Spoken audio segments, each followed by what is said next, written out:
Bonsoir tout le monde. Je vous propose de commencer cet événement.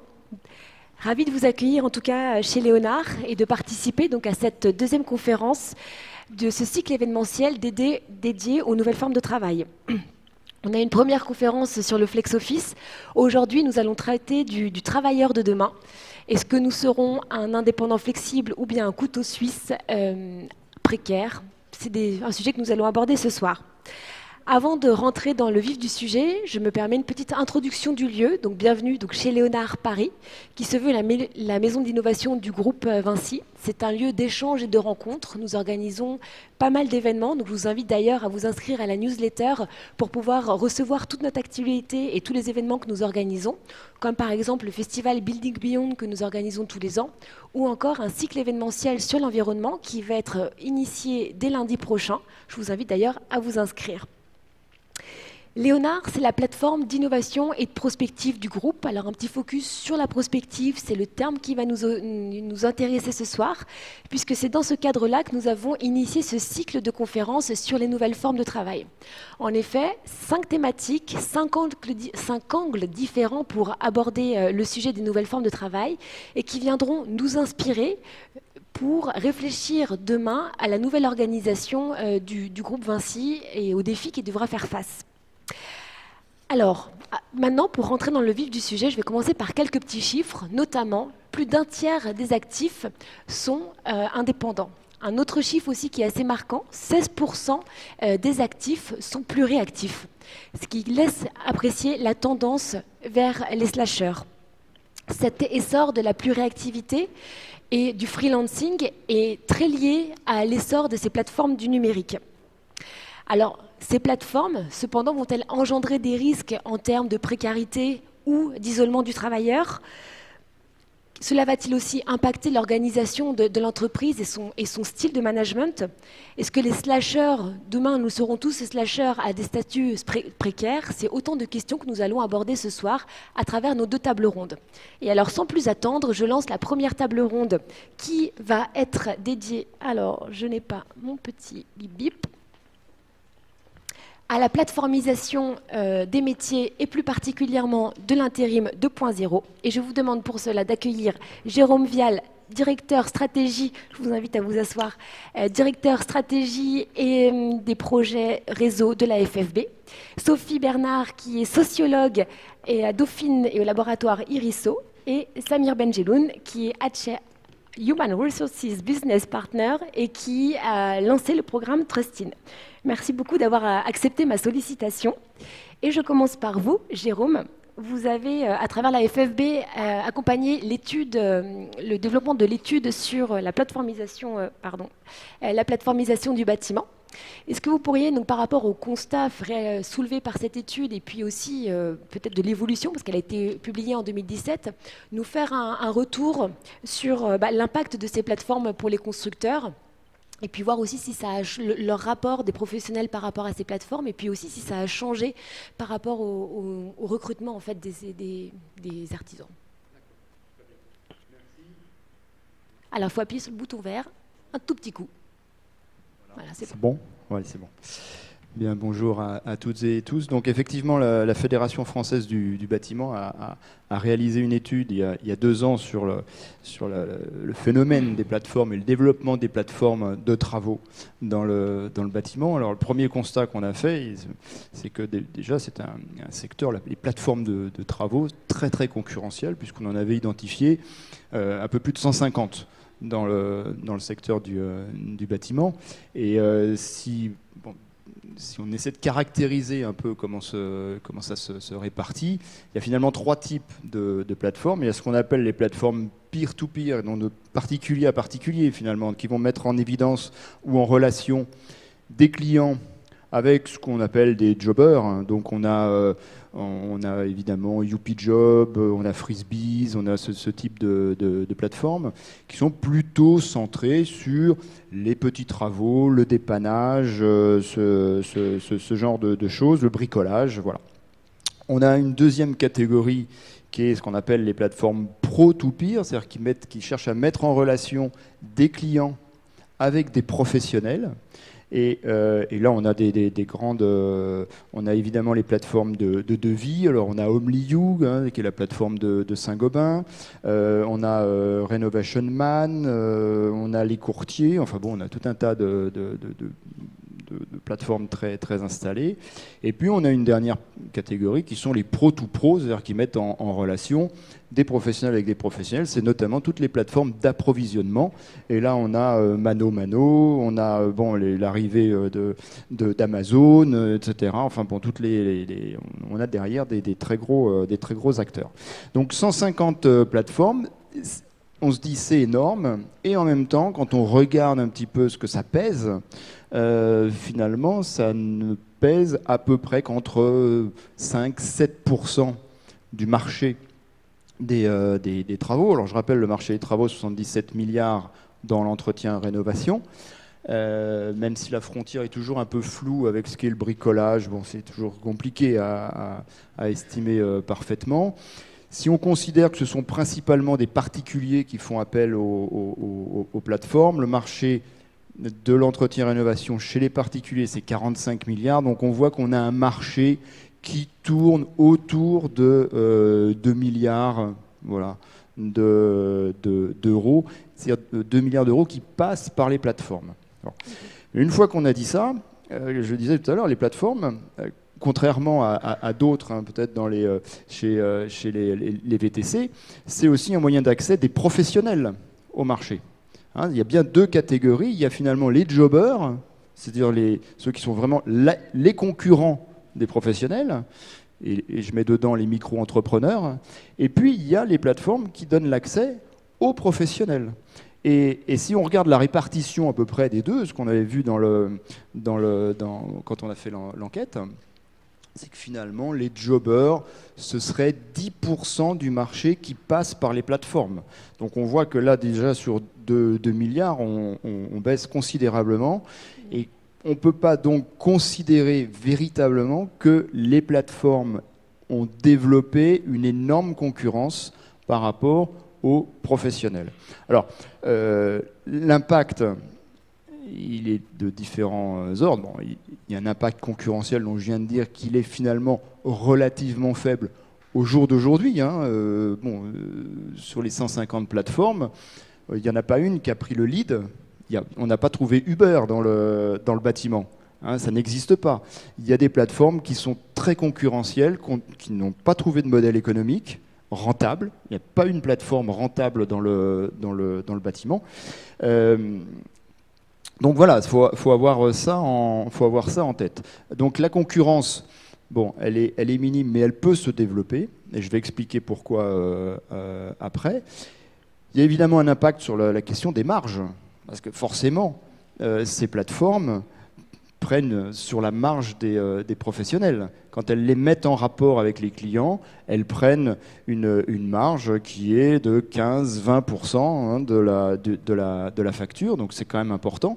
Pour un artisan, ça lui évite des frais de commercialisation, mais c'est quand même, c'est quand même important. Et puis le troisième impact, qui est peut-être le plus important à mon esprit, c'est que les plateformes sont quand même en train de modifier le référentiel de prix dans l'esprit des consommateurs. Et ça, c'est un élément qui est, à mon avis, important parce qu'il est beaucoup plus insidieux, beaucoup plus difficile à véritablement mesurer, mais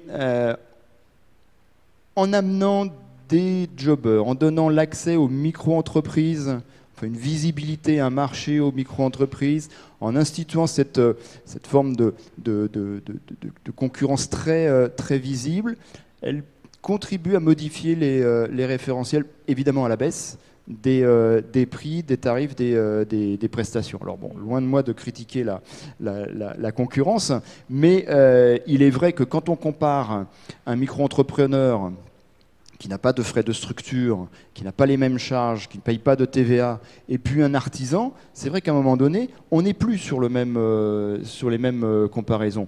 Et si je prends un exemple qui est Leroy Merlin, sur certaines prestations, dit eh ben voilà le prix d'un professionnel, voilà le prix d'un jobber. Compare les tarifs d'un professionnel et les tarifs d'un jobber. Donc voilà, je pense que en termes d'impact, c'est peut-être là que c'est le plus important. Vous voulez qu'on parle tout de suite des problématiques de recrutement ou... Allez-y, allez-y. Bon. Deuxième aspect, donc les problématiques de recrutement. Bon, je le disais, hein, création du statut de l'auto-entrepreneur puis de la micro-entreprise. 2008, les plateformes, c'est l'accès au marché des micro-entrepreneurs. Donc là, on a vu se développer dans le bâtiment 163 000 auto-entrepreneurs, enfin micro-entreprises, dont 100 000 économiquement actifs, sur un tissu de 400 000 entreprises. C'est quand même énorme. 25% de micro-entrepreneurs dans le secteur du bâtiment, c'est extrêmement important. Donc forcément, ces plateformes sont un outil fantastique pour les indépendants, micro-entrepreneurs, pour accéder au marché. Et les plateformes, puisque l'évolution qu'on voit, mais un certain nombre de grandes surfaces de bricolage ont leur plateforme de travaux, on voit bien que du coup, on a beaucoup d'auto-entrepreneurs qui se mettent sur ces plateformes pour accéder au marché. Après, la problématique du recrutement, je dirais, pour les artisans ou les entreprises de bâtiments. Bon, tout le monde sait qu'aujourd'hui, le premier site d'emploi en France, c'est Le Bon Coin. Ça ne déroge pas pour les artisans du bâtiment qui, traditionnellement, vont... J'y étais encore, je suis allé voir justement en prévision d'aujourd'hui. Au jour d'aujourd'hui, il y a 12 000 offres d'emploi bâtiment sur le Bon Coin, France entière. Bon, voilà. Donc ça, on peut considérer que c'est une forme de plateforme, hein, de mise en relation directe entre des offreurs et des demandeurs. Après, je pense qu'on est aussi dans une mutation profonde du marché de l'emploi dans le secteur du bâtiment. On reste quand même sur un secteur qui est en tension, avec des systèmes de formation qui amènent des jeunes tous les ans via l'apprentissage, via l'éducation nationale, qui amènent des jeunes sur le marché du travail. Et pour autant, on constate que on fait 280 000 recrutements dans le bâtiment en année, donc mobilité, création d'emplois et remplacement. 280 000, on a une majorité de gens qui n'ont jamais travaillé dans le bâtiment et qui viennent dans le bâtiment, un phénomène de reconversion, etc. Voilà. Alors, si maintenant on parle de la dernière, de savoir est-ce que finalement les professionnels se saisissent des plateformes, plusieurs choses. Bon, on y a entre 16 et 20% de ce qu'on appelle les artisans, les entreprises, qui sont sur des plateformes. Hein, donc ça fait au maximum un cinquième. Elles y sont pour trouver des compléments d'activité. En fait, pour un artisan, être sur une plateforme, c'est boucher les trous de son emploi du temps. Hein, un artisan... il n'ira pas chercher 100% de son chiffre sur les plateformes, contrairement notamment à des micro-entreprises, qui, elles, n'auront que cette option pour accéder au marché. Et bien ça, c'est un problème pour les plateformes. Parce que du coup, ça crée un problème de disponibilité de l'offre. Et le plus gros problème des plateformes, c'est pas la demande, c'est la qualité de l'offre. C'est-à-dire d'être capable de mettre en face des demandes des clients une offre qui soit de qualité, sur laquelle ils puissent s'engager vis-à-vis des clients, qui soit réactive, parce que l'enjeu des plateformes, c'est la réactivité aussi. Hein. On dit toujours que dans le bâtiment, il y a des problèmes de délai, qu'on attend l'artisan pendant 3 semaines avant qu'il fasse son devis, et puis 1 an avant qu'il vienne. Et ça, c'est un vrai problème. C'est un vrai problème parce qu'à partir du moment où une plateforme veut qualifier son offre, ça lui demande un investissement considérable. Et c'est là où on arrive sur des questions de rentabilité. Et si elle veut qualifier son offre, et avoir une offre de qualité, il faut qu'en même temps, elle lui propose une demande de qualité. Donc ça veut dire une sécurité sur la demande réelle de travaux. C'est-à-dire de ne pas mettre en face de l'artisan des gens qui veulent juste avoir une idée de ce que ça coûterait s'ils voulaient refaire leur salle de bain. Donc ça veut dire qu'il faut qu'il qualifie aussi la demande. Et qualifier la demande, ça coûte encore plus cher. Parce qu'il faut appeler le client pour faire préciser la demande. Et une structure comme Omliu, qui est donc créée par Saint-Gobain, ce sont des millions qui sont investis pour qualifier la demande, avec des centres d'appel qui rappellent les clients pour dire qu'est-ce que vous voulez exactement, c'est à quel délai, etc. Donc voilà, tout ça pour dire qu'au jour d'aujourd'hui, le système des plateformes n'est pas rentable dans le bâtiment, qu'on n'a pas trouvé de modèle économique qui fonctionne, et que la tendance qu'on voit aujourd'hui, c'est que finalement, les plateformes s'adossent de plus en plus à de grands opérateurs, des assureurs, AXA, Groupama, Maïf, ils ont tous une plateforme de travaux qu'ils proposent en service à leurs clients. Les grandes surfaces de bricolage ont toutes une plateforme en complément. Les industriels en ont. Et finalement, on se rend compte que ce modèle commence à trouver une pertinence à partir du moment où il s'insère dans une offre de service de quelqu'un dont ce n'est pas le métier premier. Okay. Voilà. Super. Et donc ça, c'est une évolution qu'on voit actuellement. Voilà, je ne veux pas être trop long non plus. Parfait. J'essaie de rester s'il y a des questions après. Voilà. Avec grand plaisir. Vous aurez d'ailleurs un temps d'échange avec ces premiers intervenants à la fin de cette première session. Merci beaucoup pour cette première intervention. On peut voir quand même donc peut-être des liens à faire avec notre prochain sujet sur ces jobbers, ces micro-entrepreneurs qui sont à 100% à chercher des offres auxquelles ils pourraient répondre. Un lien direct avec notre prochain sujet sur l'ubérisation, ou Uber et ses chauffeurs. Sophie, vous avez réalisé une étude en France et vous êtes en cours aujourd'hui à l'international à New York auprès d'un certain nombre de chauffeurs pour étudier comment ils vivent en fait leur vie de chauffeur Uber. Et donc, est-ce que vous pourriez nous éclairer un peu sur le constat que vous avez pu faire de cette étude, aussi de voir notamment en fait en termes de qualité de vie que ces chauffeurs rencontrent, et puis aussi voir selon votre point de vue si cette ubérisation pourrait très bien s'appliquer à d'autres secteurs d'activité, comme par exemple la construction. Bien, merci beaucoup. Alors, je vais donc d'abord expliquer d'où je parle, sur quoi repose l'étude sur laquelle je me base ici. Donc, il s'agit donc d'une enquête ethnographique, donc sociologique, menée à Paris depuis octobre 2015, qui comprend en fait deux volets. Un premier volet qui consiste en l'observation en fait de mobilisation collective, de réunions syndicales, de procès impliquant Uber, d'entretiens avec des chauffeurs mobilisés et avec des acteurs impliqués dans le processus de régulation du secteur et de suivi des échanges sur les réseaux sociaux. Ça, c'est pour le premier volet. Et donc, un second volet sur lequel je vais davantage m'appuyer ici, qui est une enquête inédite au sens où il s'agit d'entretiens que j'ai réalisés donc avec des chauffeurs hors mobilisation. Et étant donné les difficultés d'accès, en fait, j'ai donc fait des courses avec eux pour faire des entretiens avec eux. Donc au final, 38 entretiens enregistrés qui ont duré entre 1h30 et 2h30, donc en arpentant un peu tout Paris. Alors, quels sont les principaux résultats de cette enquête ? Alors, première chose qu'on observe, c'est que depuis l'implantation d'Uber en France en janvier 2012, on assiste à une dégradation des conditions de travail et de rémunération des chauffeurs.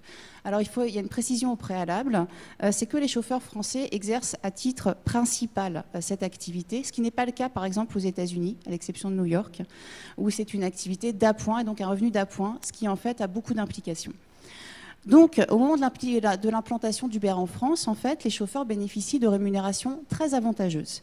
Le secteur, au moment de l'implantation d'Uber, le secteur, en fait, est partagé donc par les taxis et par les chauffeurs de grande remise. Donc, les chauffeurs de grande remise, pour préciser rapidement, donc c'est un service de luxe consistant à la mise à disposition de voitures haut de gamme avec chauffeur à des tarifs plutôt élevés.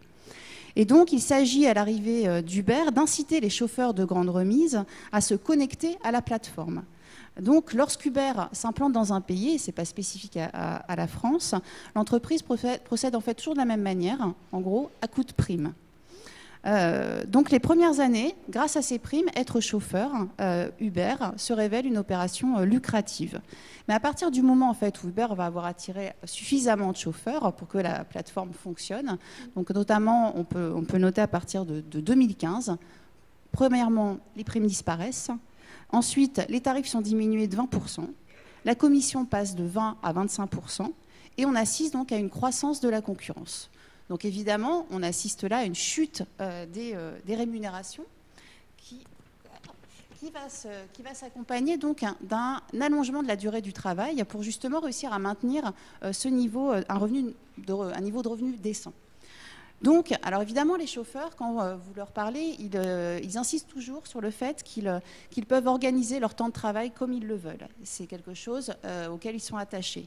Et en même temps, très rapidement, ils vous expliquent que la pression économique est telle qu'en fait, ils sont contraints à travailler sur de longues durées du travail, donc autour de 70 heures par semaine, et qu'ils travaillent essentiellement durant les périodes de majoration, donc durant les périodes où le tarif est plus élevé. Et ces périodes, donc c'est plutôt le matin très tôt, en fin de journée, la nuit et les week-ends. Donc les chauffeurs, de ce fait, ne bénéficient pas d'autant d'autonomie qu'ils l'espéraient en devenant travailleurs indépendants. Leur activité est en plus encadrée par les plateformes. On parle de management algorithmique pour la qualifier. La spécificité ici, c'est que le contrôle est délégué aux clients. Donc, comme vous le savez peut-être, ce sont les clients qui vont noter les chauffeurs entre 1 et 5 étoiles à l'issue d'une course, mais ce sont les plateformes qui ont un pouvoir de sanction derrière. Donc, en fonction de la note obtenue, en dessous de 4,5 en moyenne sur les 500 dernières courses, en fonction du taux d'annulation, en fonction du taux de refus des courses, leur compte peut être suspendu, voire désactivé, donc définitivement. Donc on voit bien déjà l'ambivalence de ce statut d'emploi. Entre travail indépendant, travail salarié, c'est pas si clair. Alors l'enquête, ce qu'elle montre aussi, c'est que moins les chauffeurs sont dépendants d'Uber et meilleures sont leurs conditions de travail et de rémunération. Donc pour réduire cette dépendance économique à Uber, ils ont plusieurs stratégies. D'abord, ils peuvent multiplier les plateformes utilisées. C'est-à-dire que s'ils sont déconnectés d'une plateforme, ils en ont d'autres sur lesquelles se reporter. La limite simplement de cette stratégie, c'est que la plupart des clients utilisent Uber et donc les chauffeurs sont finalement contraints de travailler par l'intermédiaire de cette plateforme. Donc ils se libèrent partiellement de cette dépendance. L'autre stratégie, c'est de développer une clientèle privée. Donc là, ils agissent vraiment en tant que travailleurs indépendants. Ils démarchent leur clientèle, ils fixent les prix, les conditions de la prestation.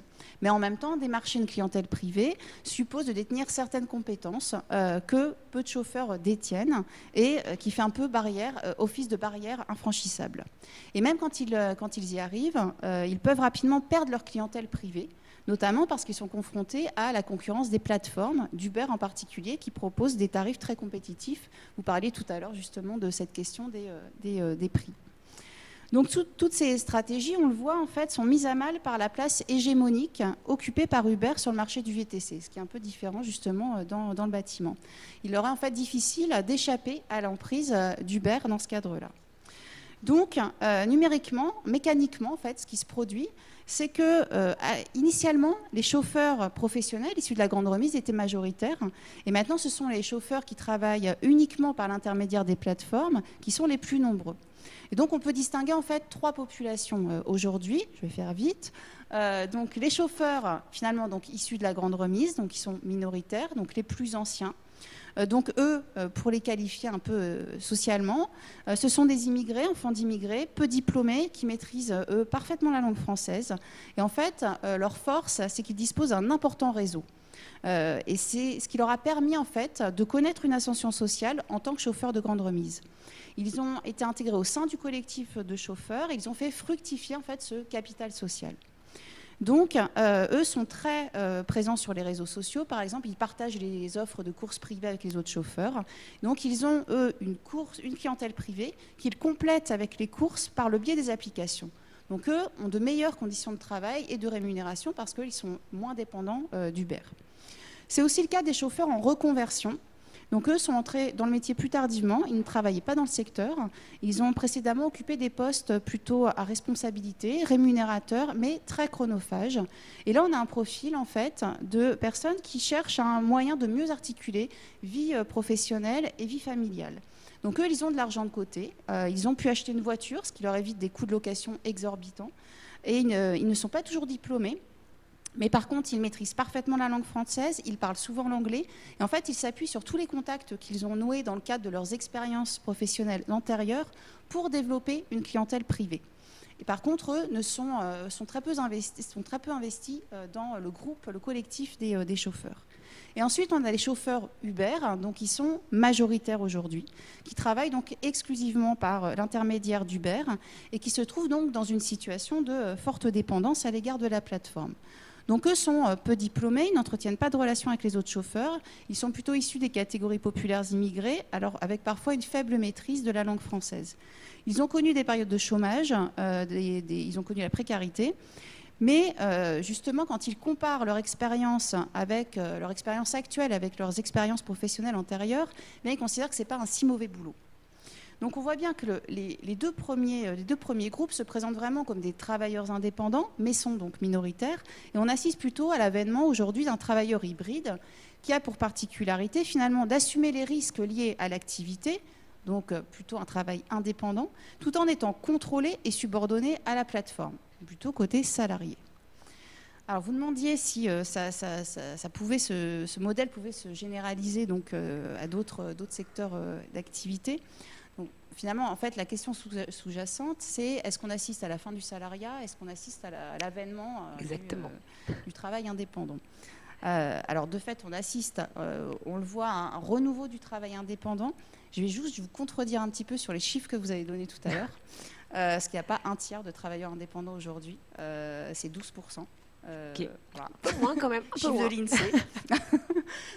Donc on a quand même aujourd'hui 9 personnes en emploi qui sont 9 sur 10 qui sont des salariés.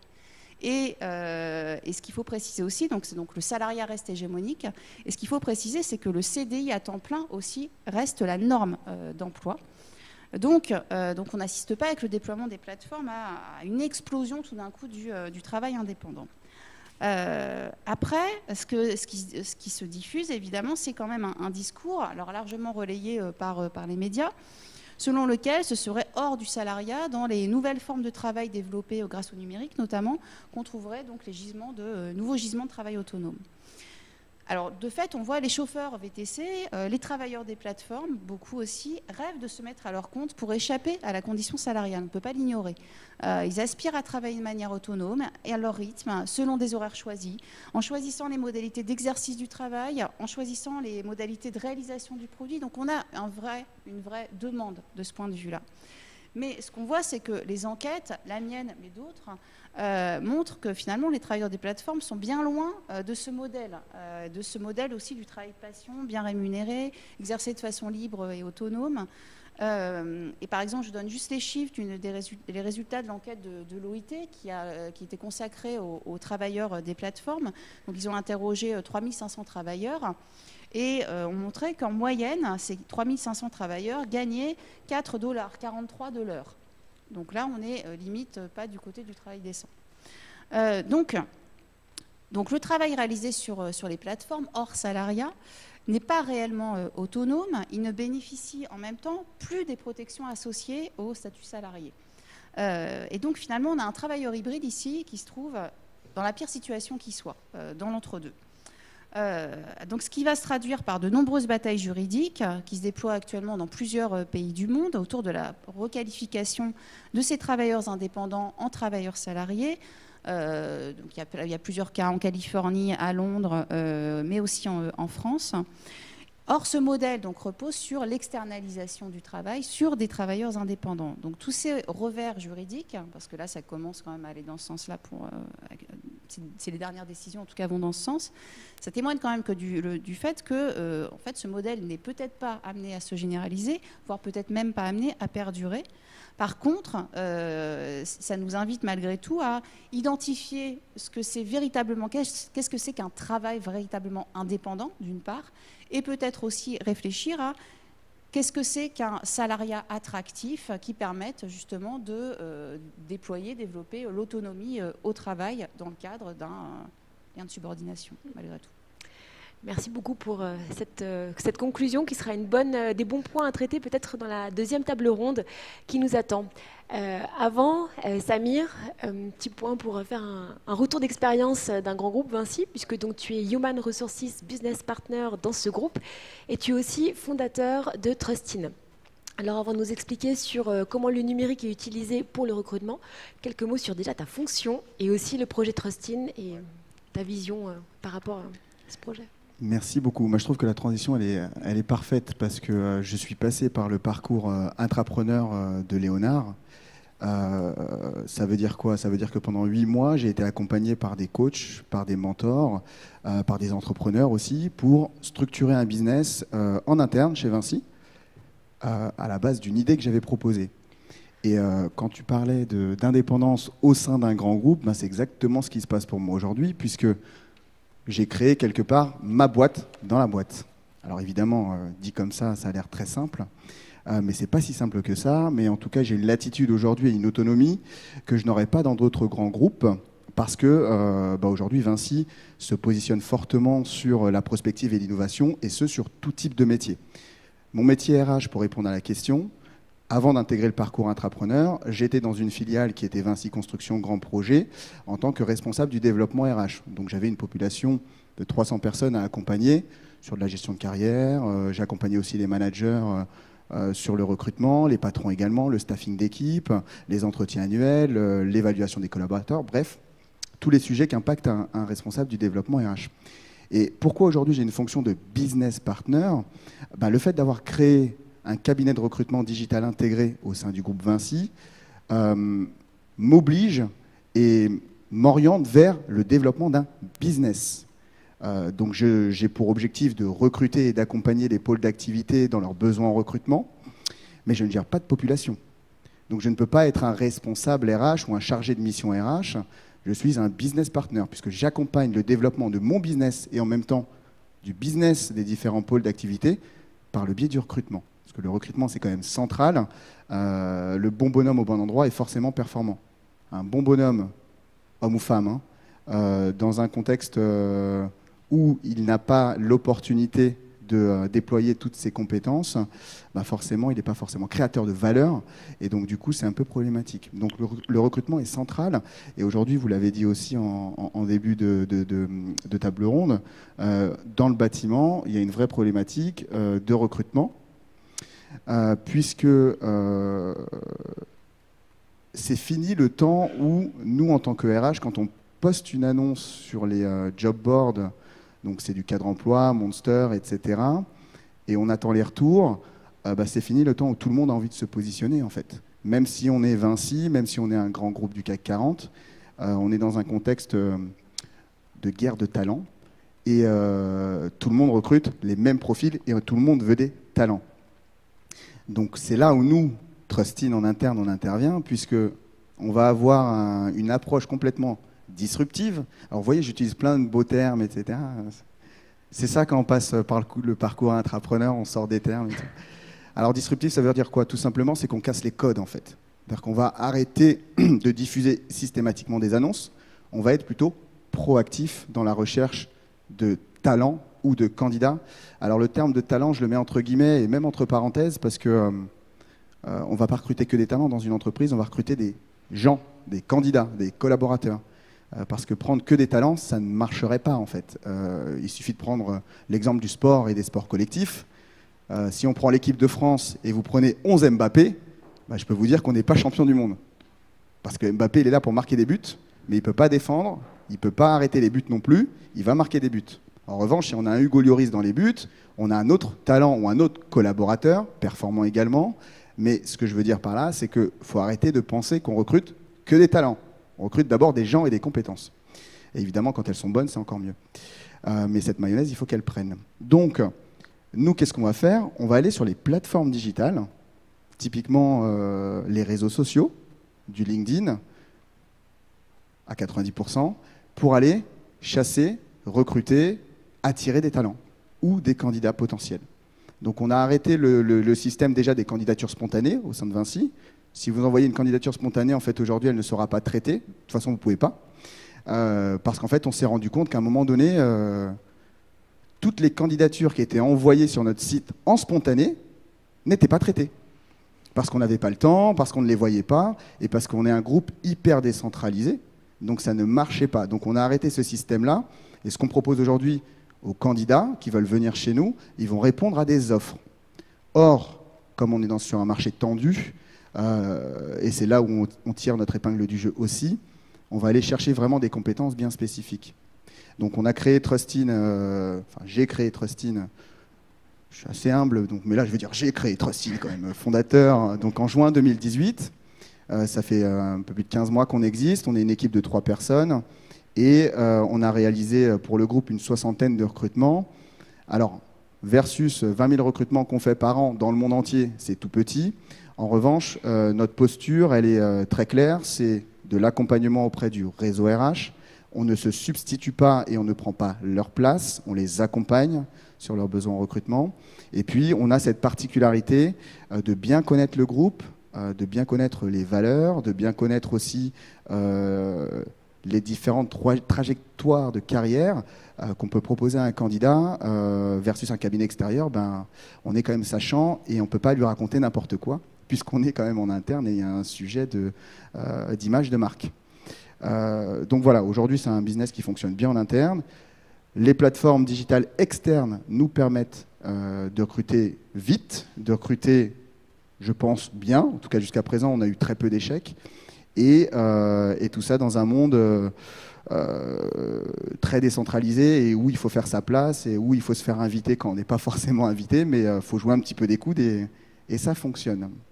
Alors après, je reviens sur la plateformisation et la digitalisation. Ce qu'il faut savoir, c'est que le cabinet que j'ai créé en interne, ce n'était pas mon idée de départ. Parce que la force de Léonard, c'est aussi d'incuber et d'accompagner des idées, les accélérer. Mais si on se plante, on ne va pas y aller. Et donc au départ, j'avais une idée de plateforme digitale pour faire des salariés de Vinci, en fait, les recruteurs de l'entreprise, à travers les réseaux sociaux des salariés, pour le coup. Puisque un outil puissant comme LinkedIn, qui aujourd'hui compte à peu près 600 millions de comptes à travers le monde, je suis un candidat lambda. Sur LinkedIn, la première chose que je mets, c'est mon intitulé de poste. Puis derrière, ce que va me demander LinkedIn, c'est de mettre des compétences. Quand on parle d'intitulé de poste et de compétences, ça devient une marketplace pour les chasseurs de tête, les recruteurs, les entreprises, les écoles, pour trouver des talents ou pour trouver des collaborateurs.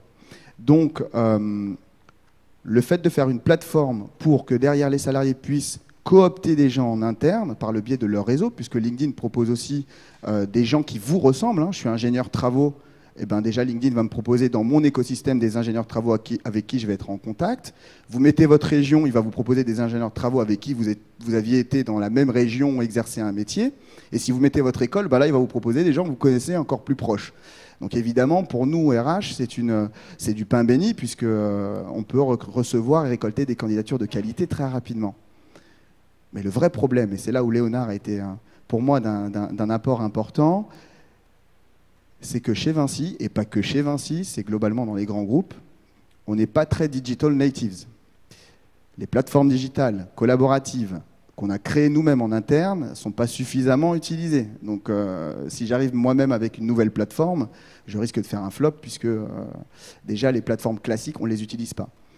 Et un deuxième constat, c'est que tout le monde a un profil LinkedIn, j'imagine que dans la salle tout le monde en a un, et qu'on est très peu actif sur cet outil-là. On est consommateur d'informations, on va voir ce qui se passe, on est curieux de voir, ah tiens, il y a Pierre, Paul et Jacques qui ont changé de boîte, ou on va commenter, on va faire un petit peu de voyeurisme.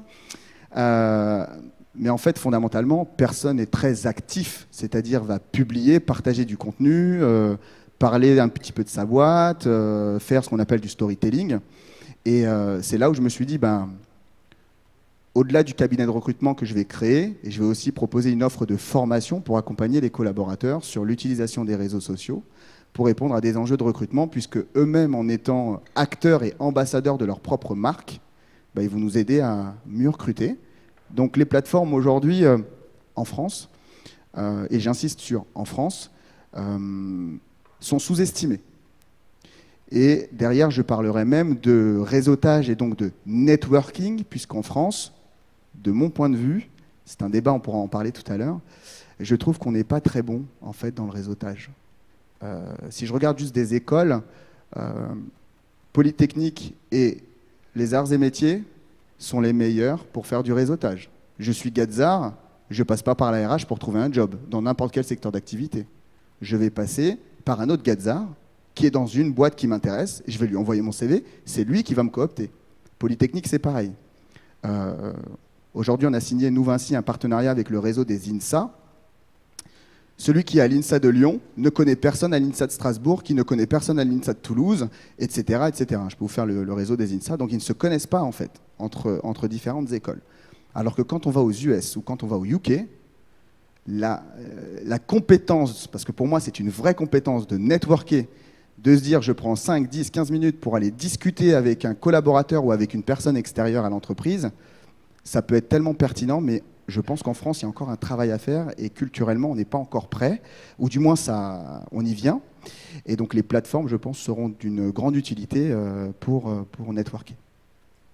Merci beaucoup. Est-ce que j'ai répondu à ta question? Parfaitement. Bon, super. Parfait. Je me retourne maintenant vers la salle pour savoir si vous avez des questions pour nos intervenants. C'est toujours la première question qui est dure. Nous en avons deux. Alors, je te passe un micro. Nous avons la première personne. Là.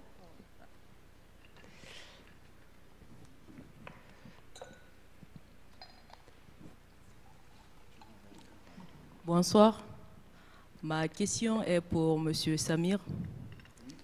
Avec l'initiative Trustin et disons, vous avez un peu expliqué ce que vous faisiez sur votre plateforme. Donc ma question est la suivante. Ici, aujourd'hui, vous parlez plus de coopter à l'externe. Mais qu'en est-il d'une, disons, réorientation interne? Avez-vous pensé à cela ou pas du tout? Vous pensez juste à coopter les gens et puis si d'autres décident de partir, ils partent, vous remplacez? Alors c'est une très bonne question. Je vais d'abord préciser mon propos. Tu as parlé de cooptation, je parlerai d'abord de recrutement avant de parler de cooptation. Parce qu'attention, avec la cooptation, on attache aussi beaucoup d'importance à la diversité chez Vinci, des profils, femmes et hommes, beaucoup à la mixité aussi. Donc oui, de la cooptation, mais dans une certaine mesure. On va d'abord faire du recrutement externe, et tu l'as bien précisé. Évidemment que j'ai pensé à la mobilité interne et à nos collaborateurs internes, sauf qu'il est très difficile de créer un modèle économique en faisant bouger un bonhomme d'une filiale vers une autre filiale et dire au RH, tu me payes. Ça risque d'être compliqué. Parce que il y a déjà, en fait, comme je le disais, je ne suis pas là pour remplacer les RH qui sont déjà dans leur pôle d'activité. Et c'est là où notre posture, elle est difficile. On a une posture qui est une posture de marginal séquent. J'avais étudié ça à l'université. Alors là aussi, je fais le malin, hein, marginal séquent. Je vous invite à regarder les travaux de Michel Crozier et... ouais, tout à fait, Friedberg. Merci beaucoup, Fitzgerald. Et cette posture, en fait, elle est difficile parce que dans un contexte décentralisé, on n'a aucun pouvoir de décision vis-à-vis des filiales. Aujourd'hui, on ne centralise pas le recrutement. On nous appelle, on nous dit pas, nous, en portefeuille, vous devez gérer 500 recrutements à l'année. Pas du tout. C'est les RH qui prennent l'initiative de nous appeler, ou alors nous, on va leur pusher des CV qui sont intéressants. Mais à aucun moment, on impose. Donc, dans leur métier, et ça a été mon métier aussi anciennement quand j'étais chez Vinci Construction Grand Projet, faire bouger mes bonhommes dans ma population, c'est de ma responsabilité. Donc si je vois une structure interne qui arrive et qui veut faire bouger mes bonhommes à ma place, d'abord, un, je le prendrai mal, et deux, si je dois payer encore plus, bon, là, je coupe, je ferme. Donc c'est difficile en fait par rapport à notre organisation d'être sur un sujet de mobilité interne. En même temps, on a une responsabilité de RH à la base dans notre équipe, donc ce qu'on fait, c'est qu'on met en relation, en fait, on a un rôle de facilitateur entre un RH d'une filiale et un RH d'une autre filiale, puisque le bonhomme s'est positionné et que potentiellement eux-mêmes ne sont pas au courant. Donc là, on a un rôle à jouer. Et on le fait avec beaucoup de bienveillance et gracieusement. Merci beaucoup pour cette réponse et cette question. Il y avait une deuxième question dans la salle.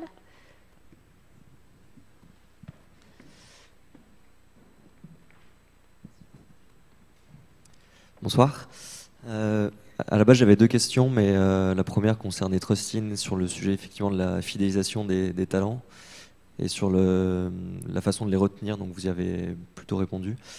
Ma deuxième question, c'était par rapport à toutes ces plateformes de mise en relation entre des travailleurs et des entreprises. Aujourd'hui, le modèle de Uber fonctionne à la fois sur une notation du chauffeur via le client, mais aussi d'une notation du client par le chauffeur. Ça reste marginal, mais est-ce que dans un futur proche, ça pourrait participer à une sorte d'équilibrage des relations entre un employeur et ses employés? Parce qu'on sait qu'aujourd'hui, de plus en plus d'entreprises cherchent à recruter et à attirer des talents avec leur notre entreprise, avec les classements top employeurs. Avoir une vraie image liée à tout ça, est-ce que quelque part, ça pourrait pas un peu équilibrer? Vous parlez de la notation que les clients font des chauffeurs, du coup? Non, que des chauffeurs font des clients. Ouais. Donc que des employés pourraient faire leurs employeurs. Alors, le truc, c'est que malgré tout, la position n'est absolument pas la même. C'est-à-dire que quand vous êtes chauffeur, que vous êtes noté par le client, le risque, c'est de perdre votre job. Quand vous êtes un client et que vous êtes noté par le chauffeur, au pire, vous ne pourrez plus passer par une application. Et encore, ça ne se produit pas en réalité. Donc, je ne suis pas sûre que ce soit pour le coup la piste. À part si, justement, ce qu'on voit quand même dans le marché du VTC, par exemple, c'est que Uber, pour l'instant, donne le ton sur le marché. Les autres, les concurrents, tendent à s'aligner parce que c'est celui qui tient le marché. En revanche, il y a une autre application qui, pour l'instant, tient un positionnement différent. C'est l'application Marcel. Je ne sais pas si vous connaissez, par exemple. Je ne travaille pas pour eux, je n'ai pas d'action chez eux. Mais pour le coup, qui se positionne tout autrement. Ils ont mis en place, ils proposent en fait des voitures électriques. Ils revendiquent le fait de mieux rémunérer leurs chauffeurs. Donc, ils se positionnent sur un volet plus éthique, en fait, et sur un volet qualité de service. Alors, à voir si, justement, à force de remise en cause du modèle Uber, ce modèle tourné vers l'éthique va davantage marcher et se développer. Pour l'instant, ça reste marginal. Mais à voir à l'avenir, justement, ce que ça peut donner. Allez-y. Juste peut-être un élément complémentaire, parce que actuellement, je parle sur les petites entreprises du bâtiment, dans un marché qui est un marché tendu, ce qu'on voit de plus en plus, c'est des réflexions d'artisans, de 10-15 salariés sur les questions de marque employeur. Et dans un marché tendu, du coup, l'objectif, c'est d'aller vers de la cooptation, c'est-à-dire que ce sont les salariés à l'intérieur de l'entreprise qui sont les recruteurs, parce que d'abord, ça permet de mieux vendre l'entreprise, puisqu'il parle de sa relation avec son employeur, de son job, de ce qu'il fait, etc. Et en plus, ça garantit l'intégration dans de bonnes conditions dans l'entreprise. Donc, ce n'est pas véritablement une notation en tant que telle, mais quelque part, c'est l'esprit est là, puisque c'est quand même à la fois la marque employeur et le fait que c'est le salarié qui devient le recruteur, un peu ce que vous disiez tout à l'heure. Tout à fait. En précision, le salarié devient même un ambassadeur, je dirais, de la marque. Pour transposer un petit peu ce que vous disiez sur le processus de recrutement, aujourd'hui, clairement, on diffuse une culture pour qu'on soit sur du gagnant-gagnant. En tout cas, nous, chez Trustin, en interne chez Vinci, puisque souvent, anciennement, ce qui se passait dans le recrutement, c'est que le candidat subit le processus. C'est lui qui postule, c'est lui qui vient en entretien, c'est lui qui fait une lettre de motive, et le recruteur, il est là, il lui pose des questions, et à la fin, il lui dit oui ou non. Or, aujourd'hui, le recruteur qui fait ça, d'abord, il est plus recruteur, parce que le métier a complètement changé, et quand je dis qu'on rétablit la balance, c'est qu'on va aussi être dans une séduction, dans une attractivité, pour montrer pourquoi c'est mieux de venir chez nous qu'un de nos concurrents ou qu'une autre opportunité que tu peux avoir ailleurs. Et évidemment, le candidat, il faut qu'il se sente à l'aise et suffisamment en confiance pour pouvoir exprimer tout son talent et toutes ses compétences en entretien. Donc on n'est pas dans un système de notation, mais disons de rééquilibre. Et quand on pose la question au manager ou au directeur, et là je transpose sur manager salarié, dans les entretiens annuels, on le voit de plus en plus, des managers sont accompagnés sur le feedback ascendant mais aussi descendant. Ça va dans les deux sens. Donc, entre guillemets, un bon manager, dans l'entretien annuel de son collaborateur, il va aussi lui poser la question, qu'est-ce que tu souhaiterais qu'on améliore dans notre quotidien ou dans notre façon de fonctionner à deux pour qu'on soit plus performant. Voilà, donc le système de notation dans l'entreprise, je pense qu'on n'est pas prêt et je pense que c'est très dangereux. En revanche, la discussion, l'échange et le rééquilibrage des forces, elle est prégnante et elle est indispensable dans le recrutement et dans les processus. Après, sur le style de management, c'est encore autre chose, mais je pense que, voilà, on parlerait plus de rééquilibrage. Merci beaucoup. Merci beaucoup en tout cas à vous trois. Je vous propose de les applaudir. Et si vous avez encore des questions, gardez-les pour la fin de la conférence. Donc merci beaucoup en tout cas pour la qualité de vos interventions. Et je vous propose maintenant de passer à notre deuxième table ronde qui va porter sur les slashers. Et donc pour cela, j'invite Clara Delatraz, qui est la fondatrice, la cofondatrice de Switch Collective. Merci beaucoup.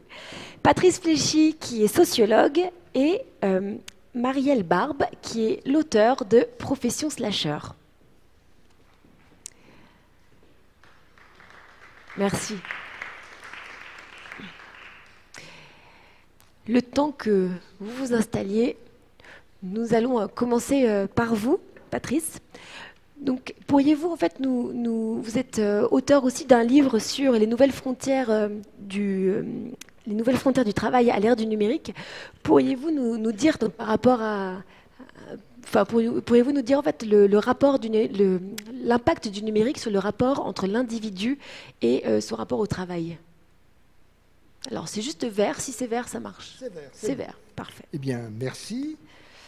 Je crois que tout de suite, il faut dire que si le numérique bouleverse beaucoup de choses, il n'est pas le seul.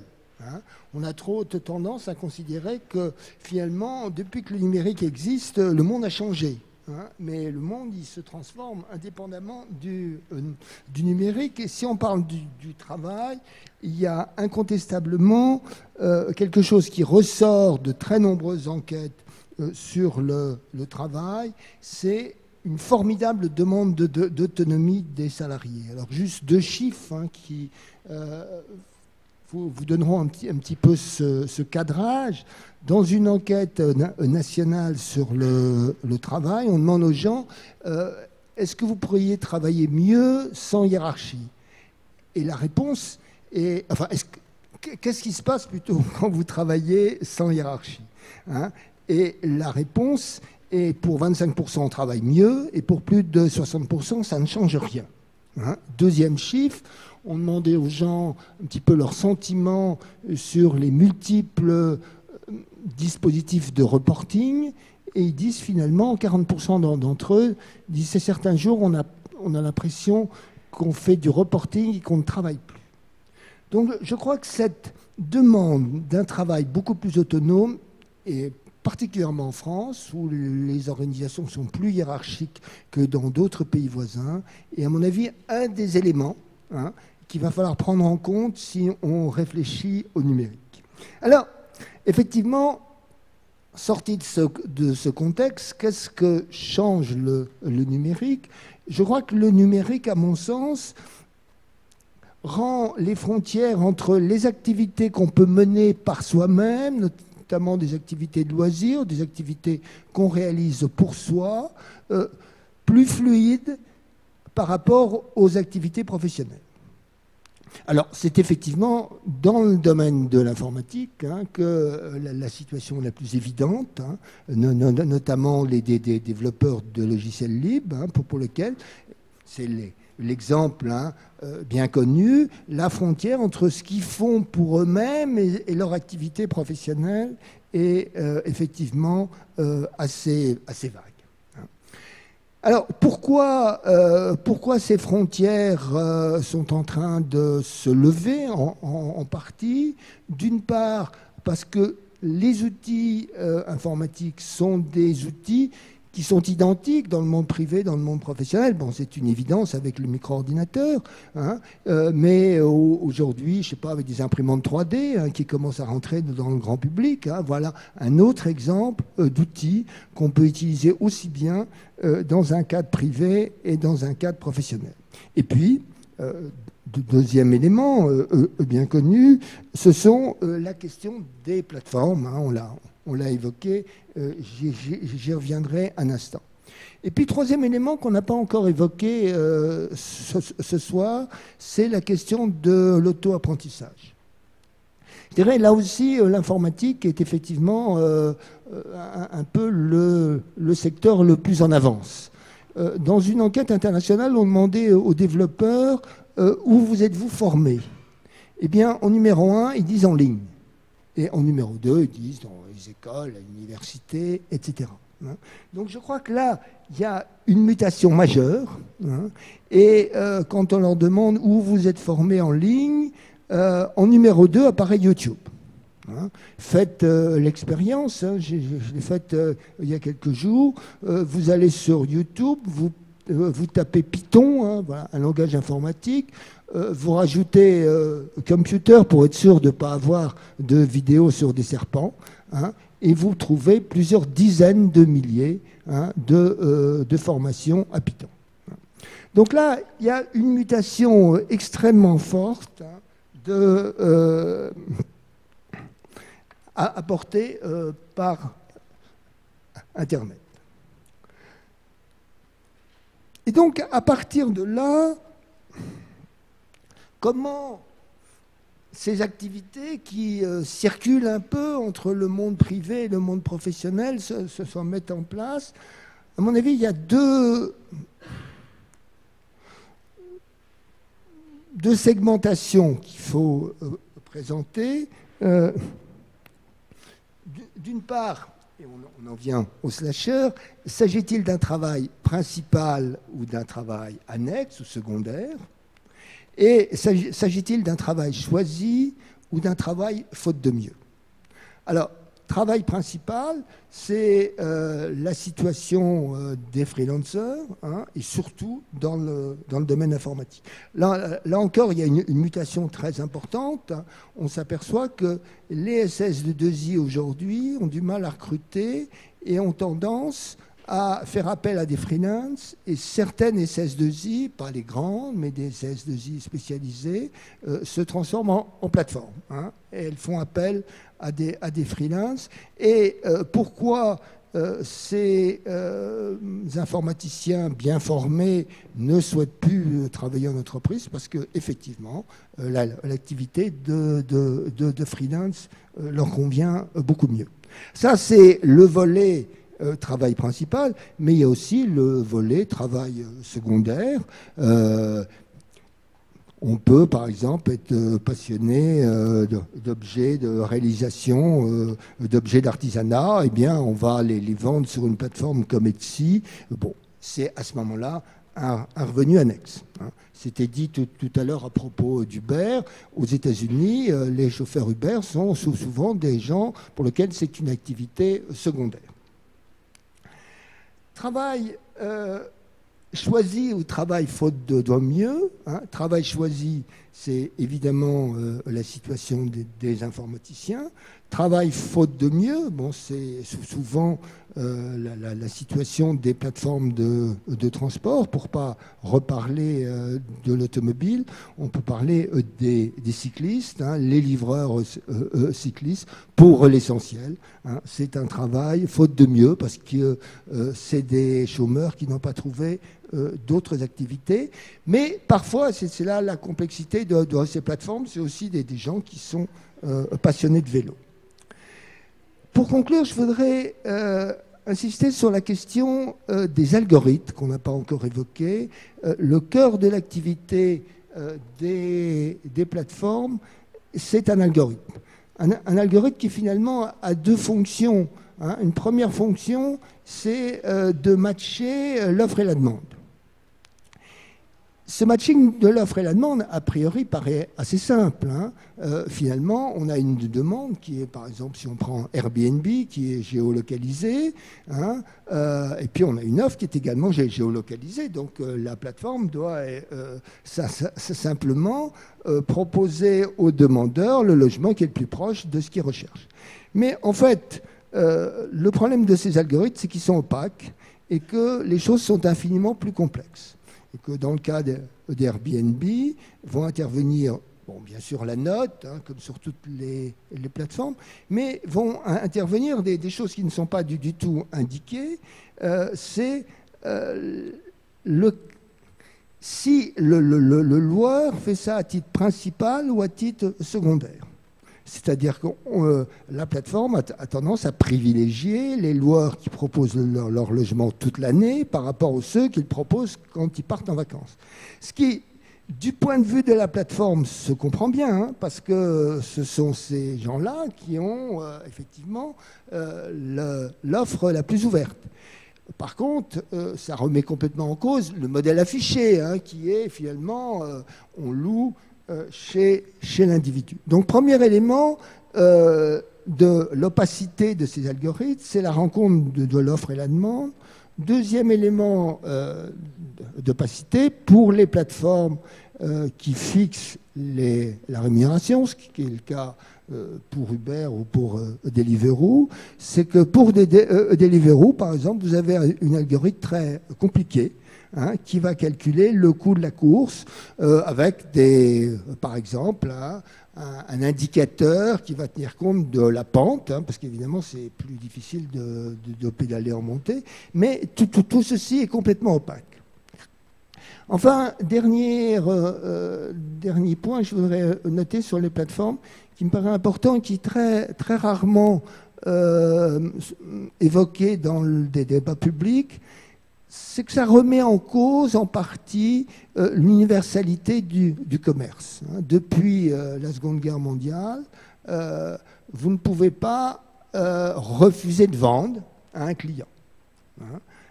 Aujourd'hui, ce sont les plateformes, vous pouvez, hein, sur Airbnb, vous pouvez tout à fait, hein, refuser, hein, une proposition de logement. Bon, sur Uber, ça a été évoqué, c'est rare, mais malgré tout, le chauffeur peut refuser un client qui aura une très sale note. Hein. Donc, ça pose un vrai problème, hein, qui est quid de cette universalité de l'activité commerciale. Voilà quelques-uns des choses que je voulais évoquer sur effectivement le travail numérique et sur les plateformes. Merci beaucoup pour ces éléments. On va se tourner maintenant vers le travailleur et d'abord vers vous, Clara. Donc vous êtes la fondatrice de Switch Collective. Déjà, vous pouvez nous expliquer ce qu'est switcher et puis ensuite de nous dire ce que les personnes qui viennent chez vous, que vous accompagnez, les aspirations qu'elles ont au départ et puis est-ce qu'elles en ressortent aussi à l'issue de votre accompagnement. Alors, pour vous expliquer ce que je mets, en tout cas moi, derrière le terme switcher, je vais déjà vous dire ce que je n'y mets pas. Pour moi, switcher, c'est pas juste, en tout cas, changer de job, c'est pas zapper d'un job à l'autre, c'est pas subir l'insécurité, c'est pas changer de vie comme on voit ça partout autour de nous dans les médias et qu'on ne parle que de ça. Et pour vous dire du coup ce que c'est, je fais un micro-détour pour vous expliquer ce qui m'a amené à créer Switch Collective il y a plus de 3 ans maintenant avec mon associée Béatrice. C'est qu'on avait toutes les deux des parcours, on a commencé à travailler en grand groupe et on se reconnaissait pas du tout dans ce qu'on faisait, on donnait pas de sens à ce qu'on faisait. Moi assez vite j'ai switché justement vers le secteur public et en fait, on a quitté nos jobs respectifs et au fur et à mesure, on s'est rendu compte qu'il y avait de plus en plus de gens qui partageaient ce constat, ces doutes par rapport au système du monde du travail tel qu'on nous le proposait aujourd'hui. Un chiffre qui nous avait beaucoup marqué, c'est qu'il y a aujourd'hui 96% des travailleurs français qui se disent désengagés de leur travail. Et quand on a vu ça, on s'est demandé ce que serait un monde où ce serait exactement l'inverse et où on aurait 96% de gens engagés justement dans leur travail. Et par ailleurs, on voit aussi que le monde du travail tel qu'on l'a connu s'est radicalement transformé, sous l'effet notamment de l'accélération de l'obsolescence des compétences et des métiers. Et du coup, on est vraiment entré dans un nouveau monde où il y a une crise de désengagement, d'une part, et où d'autre part, dans ce monde où tout va plus vite, où l'incertain est devenu certain, la compétence qui, selon moi, est devenue absolument clé, c'est de savoir se réinventer. Après, c'est pas de se réinventer pour se réinventer, justement, si on veut faire les choses intelligemment, mais c'est de savoir être acteur de son développement, se poser les bonnes questions et savoir, du coup, voilà, piloter sa trajectoire pour, in fine, trouver sa place et être engagé dans ce qu'on fait. Donc moi, c'est tout ça la définition que je donne au terme switcher. Et le constat qu'on a fait, c'est que on n'était pas tellement... ni les individus, ni les entreprises, qu'on n'avait pas tellement été câblés pour savoir faire ça. Et c'est la mission qu'on s'est donnée, d'apprendre aux gens à construire le parcours qui leur correspond, à trouver leur place, et évidemment de faire rentrer les entreprises dans cette danse-là. Et du coup, on a créé une méthode, un programme qui s'appelle « Fais le bilan calmement », qui est une espèce d'alternative innovante au bilan de compétences. Schématiquement, en gros, c'est du présentiel, pour le coup, parce que nous, on croit beaucoup au présentiel, où on embarque des promos de 40 personnes sur plusieurs semaines, avec un volet présentiel, un volet online un peu quand même. Et pendant ces semaines de travail qu'on fait ensemble, on apprend à des gens justement qui se posent des questions, à se poser les bonnes questions et à identifier ce qu'ils ont envie de faire, leur prochaine étape professionnelle notamment. Et ce qui est intéressant, c'est qu'on a vu passer 3000 personnes du coup, dans ce programme depuis qu'on s'est lancé. Parmi ces 3000 personnes, il y a 90% des gens qui, un an après la fin du programme, nous disent avoir switché justement en donnant cette définition au terme switch, c'est-à-dire que je suis alignée dans ce que je fais. Et sachant qu'il y a plein de manières du coup de switcher, on y reviendra et j'y reviendrai avec quelques chiffres, parce qu'on a fait une étude pour savoir justement ce que devenaient les switchers, et que ça ne passe pas nécessairement donc par un changement de job ou par le fait de devenir freelance ou salarié. Mais avant de parler de ce que deviennent donc ces switchers, de partir de pourquoi est-ce qu'ils viennent nous voir et avec quelles aspirations, donc, puisque c'était votre question, est-ce qu'ils arrivent, ils arrivent avec 4 grandes aspirations. La première, et ça on en entend beaucoup parler, donc ce ne sera pas un scoop pour vous, mais il y a une envie de sens, d'utilité, de sentir que ce qu'on fait a un impact positif. Donc ça, c'est évidemment quelque chose de très fort. La deuxième, c'est autour de la compétence, c'est-à-dire de sentir que je m'ennuie pas, que j'apprends, que je continue à apprendre, que je développe ma créativité, voilà, mais en tout cas que je développe un savoir-faire. Et du coup, on a plein de gens qui arrivent aussi parce que juste ils disent là où je suis, moi en fait, je m'ennuie, je me développe plus, j'apprends plus, voilà, je stagne et ça me va pas. La troisième chose, c'est beaucoup de flexibilité par rapport aux conditions de travail. Et c'est vrai qu'on a beaucoup de gens qui arrivent en disant moi je me reconnais plus dans le cadre figé que me propose mon entreprise. J'ai besoin d'autonomie, j'ai besoin d'ouverture, j'ai besoin de plus d'équilibre entre ma vie pro et ma vie perso. Donc ça, c'est la troisième chose. Et puis il y a un quatrième élément alors les gens n'arrivent pas dans le programme en explicitant cette aspiration, mais après coup ils nous disent ah ouais, mais en fait j'avais tellement besoin de ça, et ça c'est un truc très bête mais pourtant terriblement important. C'est ce que on appelle en sociologie, je crois, parce que je ne vais pas dire de bêtises, parce que la reliance. En fait, c'est juste le lien à l'autre. Et comme c'est un programme collectif, ce qu'on fait, on fait que du collectif. C'est que des gens qui arrivent, qui sont en groupe, quoi, qui vont vivre une aventure collective pendant plusieurs semaines. Ils nous disent mais waouh, de me reconnecter comme ça aux autres, à des gens qui ont des parcours différents, qui se sont ouverts à des choses différentes, qui ont des envies différentes, qui sont connectés à des mondes différents du mien. Qu'est-ce que c'est puissant ? Voilà. Et en fait, ils ressortent en disant je me rends compte aussi que c'était ça dont j'ai besoin et que c'est ça dont j'ai besoin dans mon job aussi, de pouvoir justement avoir ce lien à l'autre. Et Donc nous, on apprend, on prend ces gens-là, on leur apprend donc à construire un parcours qui va avoir du sens pour eux.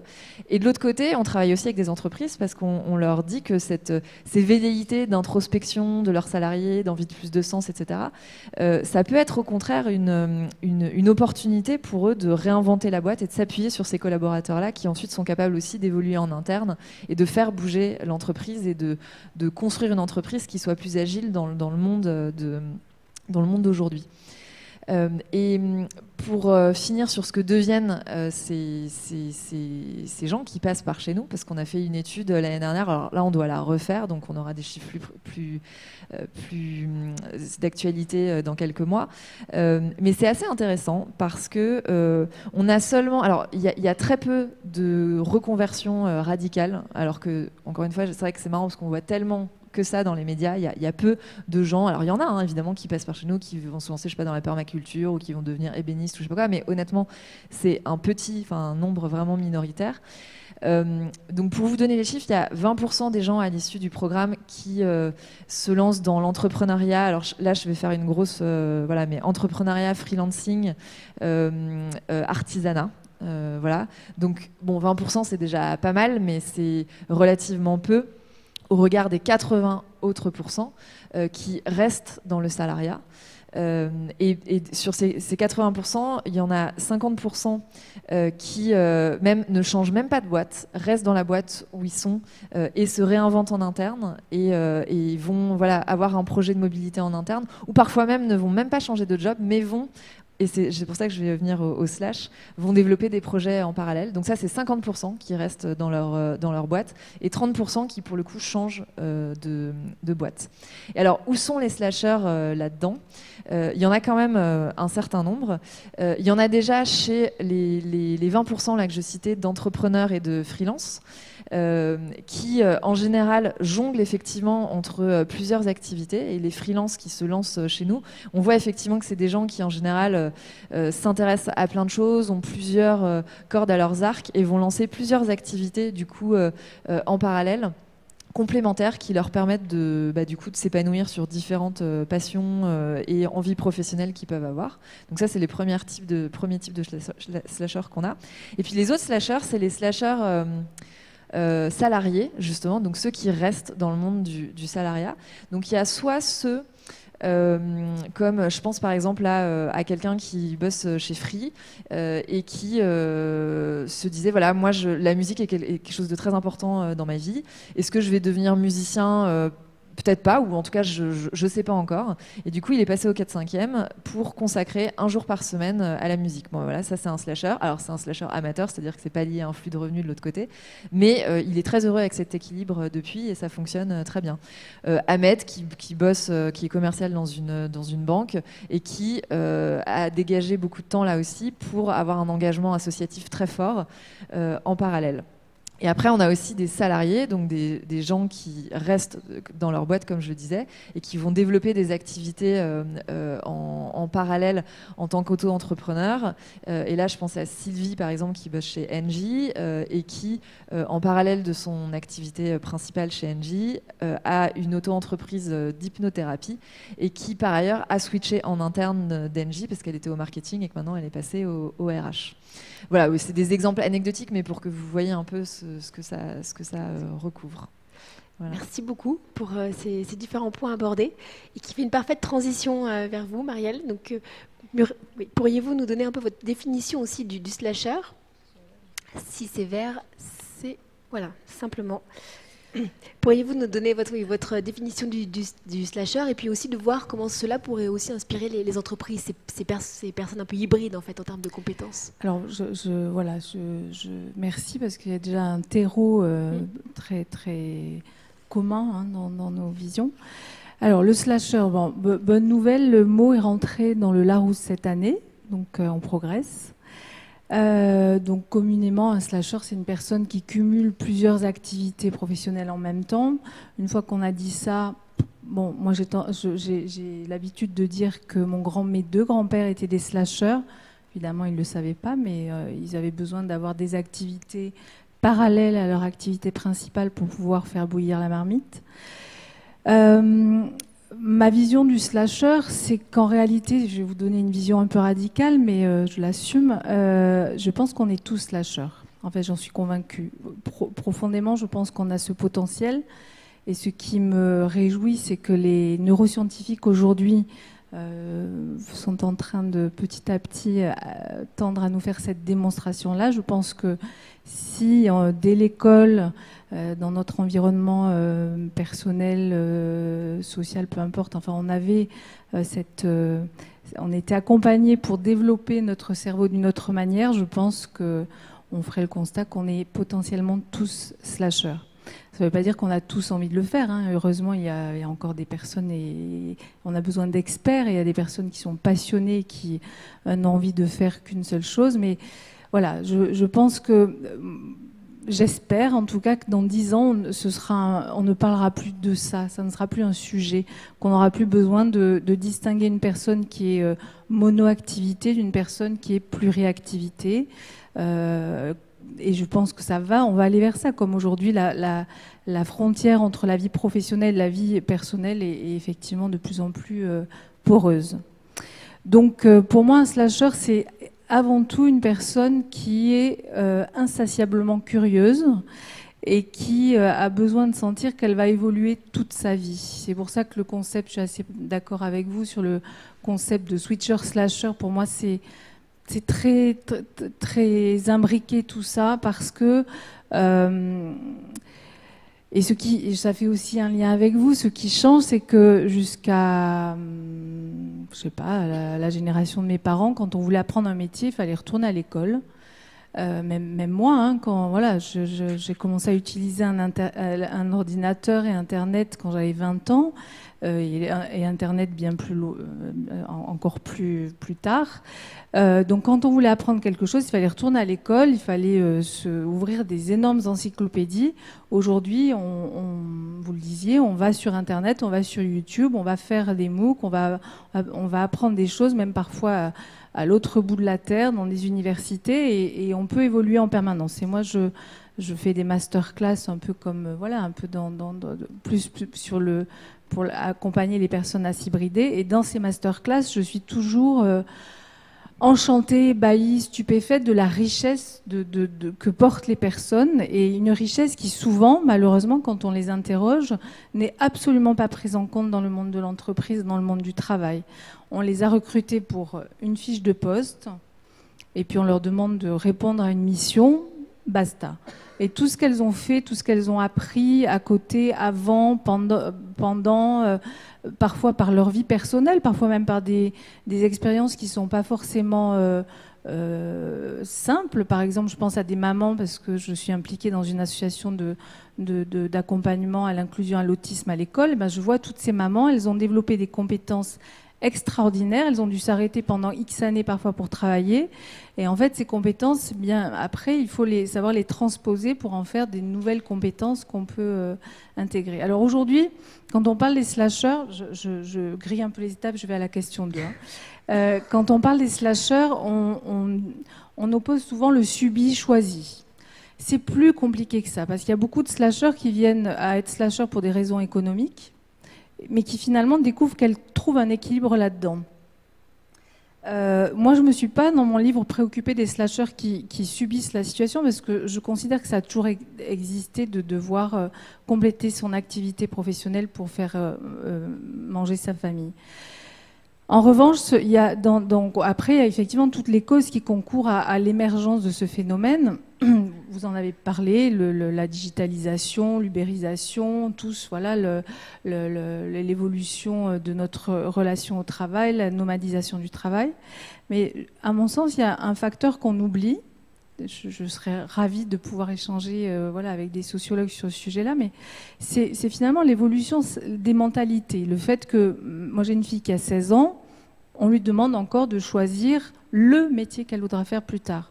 Mais l'OCDE annonce que les moins de 30 ans, ils en feront 13 en moyenne de métiers dans leur vie.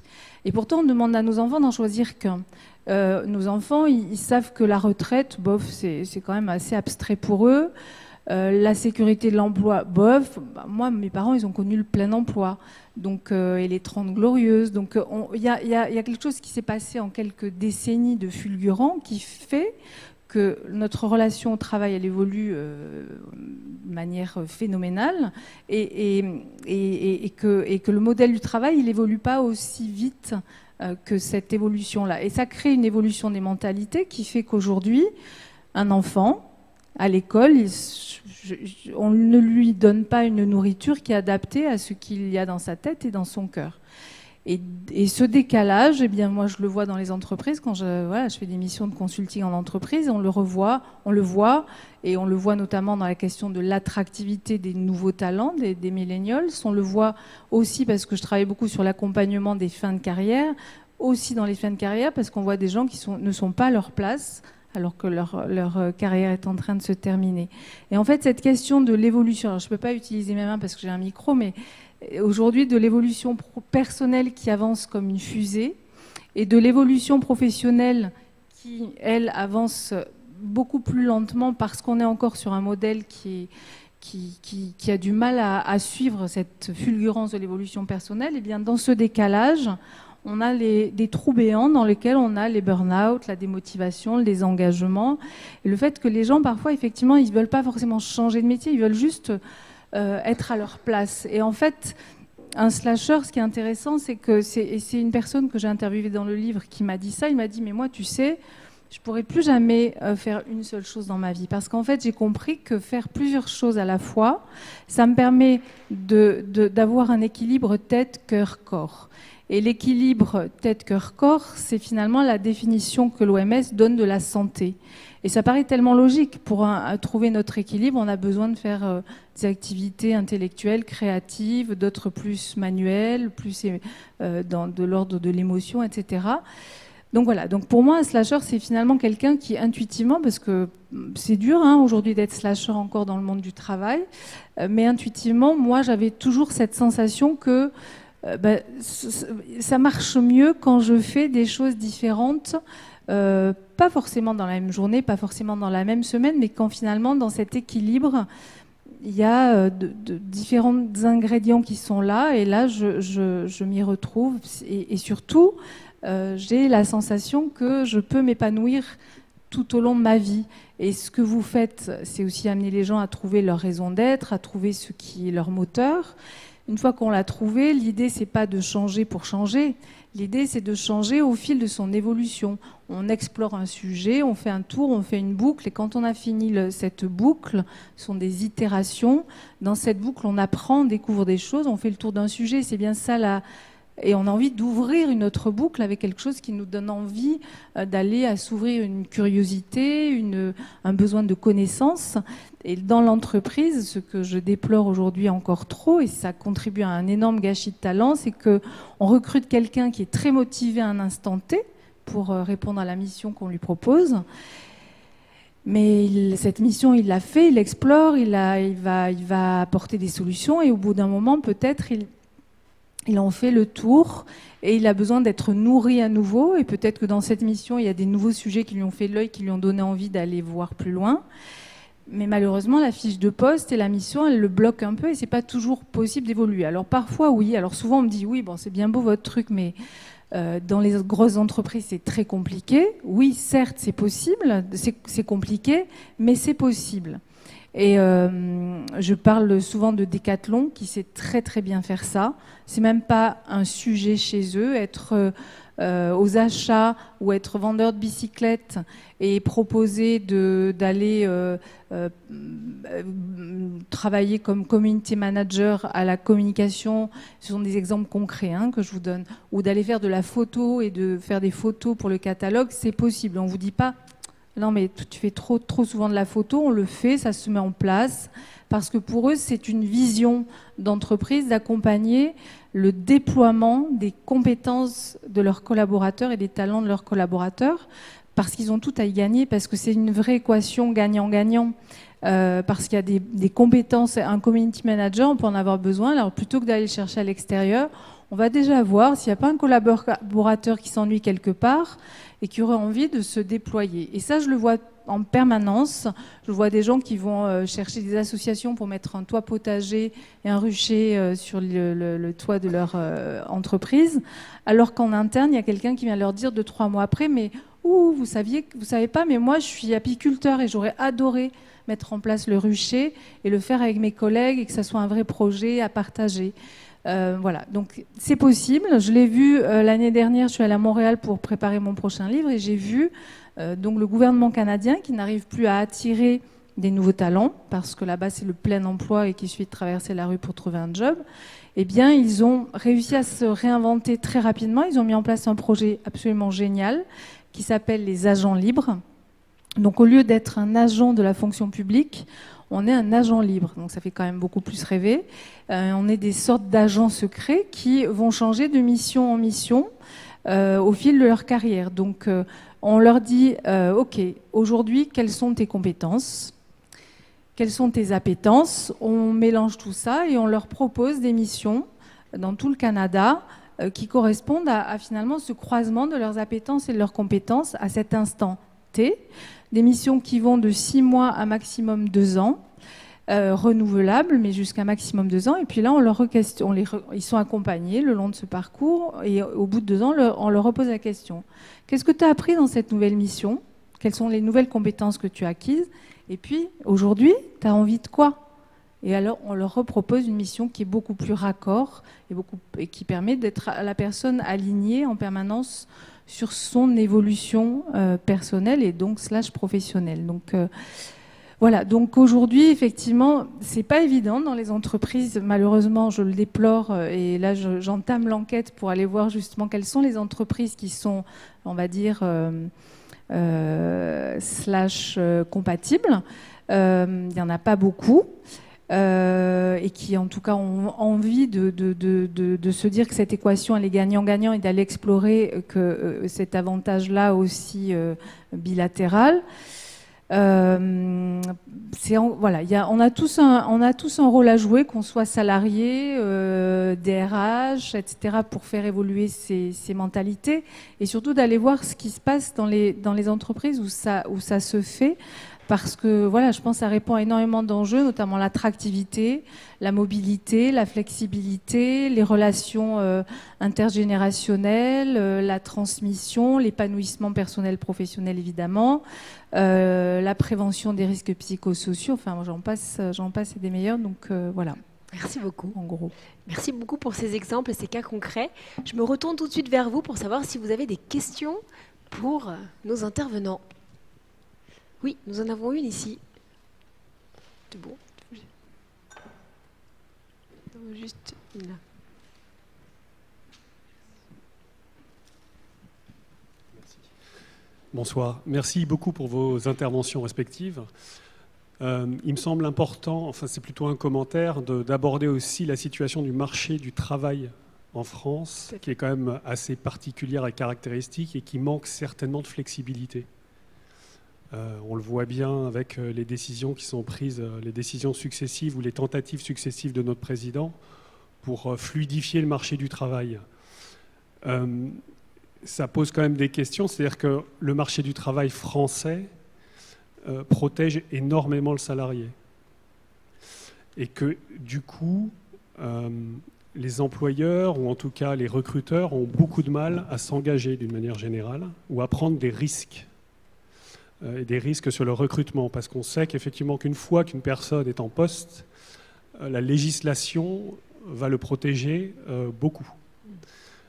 Voilà, donc moi je voulais réagir par rapport à ça. J'étais très intéressé, Madame Delétraz, par votre intervention aussi. Je voulais simplement noter que dans vos 2 exemples, ce sont des salariés de Free et Engie, qui sont des grosses entreprises, donc qui sont en position de se lâcher. Or, le paysage économique français, c'est plus de 80% de PME qui ont 20 salariés maximum. Donc le CAC 40 n'a rien de représentatif. Et qu'effectivement, sur le marché français, il est extrêmement difficile de changer de secteur.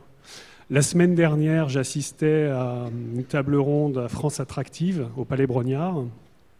Le sujet, c'était les emplois dans la tech. Et bon, il y a une DRH qui a expliqué directement que ses recrutements, hein, donc pour une société innovante, c'était Bac+5, 8 et 10. Voilà, c'était le prisme par lequel elle recrutait. Donc je pense qu'il y a beaucoup de chemin à faire. Voilà. Merci. Bonne remarque. Est-ce que vous voulez réagir, même si ce n'était pas une question, mais en tout cas, c'est un point très important que vous soulignez, en effet, sur le contexte économique.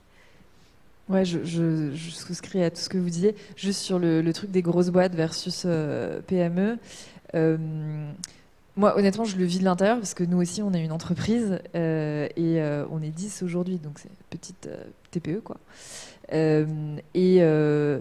Et c'est pas facile, mais c'est possible. Nous, on est en train de mettre en place justement un truc où toute l'équipe a minimum 2 jours par mois où ils peuvent aller faire complètement autre chose, qui répartissent sur la semaine. Enfin, c'est possible de mettre en place justement cet environnement plus propice au slash, y compris quand on est une petite boîte. Et voire même, ça a quand même des avantages d'être une petite boîte pour mettre en place des trucs comme ça. Donc c'est bon, à double tranchant, quoi. Est-ce qu'il y a d'autres remarques dans la salle? Oui. Oui, c'est bon. Merci aussi pour vos interventions. J'ai trouvé ça très intéressant, notamment quand vous parliez, Madame Barbe, du fait que dès l'enfance, finalement, on était plus ou moins intimé à avoir une compétence, une affection particulière. Est-ce que vous pensez que le fait que, par exemple, lorsqu'on s'oriente vers un cursus, on sélectionne un seul cursus et c'est très difficile de multiplier finalement les différentes appétences, que ce soit en termes sciences, que ce soit en termes... Enfin, par exemple, on ne peut pas faire communication et anthropologie. On ne peut pas faire sociologie et anthropologie. Il faut vraiment choisir sa compétence unique. Est-ce que vous pensez que c'est quelque chose qui rend difficile cette notion de slasher, ou même de savoir avoir plusieurs compétences dans une même entreprise ? Alors, peut-être je vous laisserai répondre aussi, tous les deux, mais on voit bien que c'est aussi culturel. Dans d'autres pays, c'est possible à l'université de s'engager sur différents sujets, déjà d'aller les explorer, d'aller les découvrir, savoir vers quoi on veut aller avant de s'engager. Donc c'est vraiment culturel, hein, au Canada, aux États-Unis, dans les pays du nord de l'Europe. Enfin voilà, c'est très différent. Donc il y a du boulot, voilà, il y a du boulot, mais c'est vrai que ça commence à l'école. Donc je n'ai pas de réponse là-dessus, si ce n'est que voilà, il y a un travail de fond, de sensibilisation à faire. Voilà, moi je me souviens, j'avais 25 ans, j'étais dans ma première vie professionnelle, je travaillais dans l'action culturelle et il y a une jeune fille en Seine-Saint-Denis qui est venue me voir en me disant, parce que je les ai accompagnés déjà à développer leur talent, elle me disait, mais c'est quoi votre métier, quel nom il a? Moi je savais pas. Voilà, il y a un vrai travail parce qu'on cherche à donner des noms, à mettre des étiquettes et peut-être qu'il y a aussi voilà, la question du bilan de compétences, elle est totalement à revisiter à mon sens. Donc il y a plein de choses à réinventer, y compris à l'école. Après, voilà, c'est un grand chantier. Je ne sais pas si vous voulez réagir. Oui, je crois qu'on peut raisonner aussi en termes de cycle de vie, hein. Incontestablement, dans un cycle de vie, il y a 2 périodes, hein, où le problème de choix se pose particulièrement, hein. Il y a à la fin des études, hein, où effectivement, quelqu'un qui a fait des études peut s'interroger, est-ce que finalement je vais m'investir dans la formation que j'ai reçue ou je vais faire autre chose, hein. Il y a une étude de l'APEC, ça rejoint un peu le chiffre que vous nous donniez, hein. Il y a une étude de l'APEC il y a 3 ans, hein, sur les choix des gens qui ont un bac plus 5.